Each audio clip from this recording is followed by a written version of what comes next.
അങ്ങനെ വിനായകനെ ഉപേക്ഷിച്ചുകൊണ്ട് രഞ്ജു പോവുകയാണ്. ഇനി ആനപ്പണിയിലേക്ക് ഒരു മടങ്ങിവരവുണ്ടോ എന്ന് രഞ്ജുവിന് അറിയില്ല. പക്ഷേ കഴിഞ്ഞ 5 വർഷം വിനായകന് തുണയായി അവന്റെ സുഖത്തിലും ദുഃഖത്തിലും രഞ്ജു ഒപ്പമുണ്ടായിരുന്നു.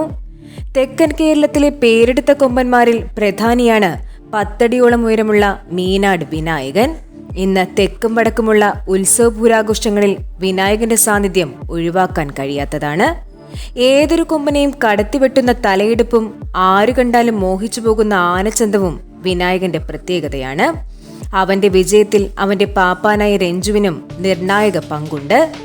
കഴിഞ്ഞ 5 വർഷമായി വിനായകനൊപ്പം എല്ലാ പൂരപ്പറമ്പുകളിലും അവനോടൊപ്പം ഉണ്ടായിരുന്ന പാപ്പാനാണ് രഞ്ജു.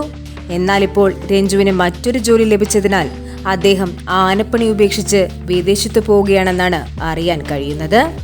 എന്തായാലും ആനകളെ നല്ല രീതിയിൽ പരിപാലിക്കുന്ന മീനാട് ഗ്രൂപ്പ് ഏറ്റവും മികച്ച പാപ്പാനെ തന്നെ രഞ്ജുവിന് പകരം കണ്ടെത്തുമെന്നതിൽ സംശയമില്ല.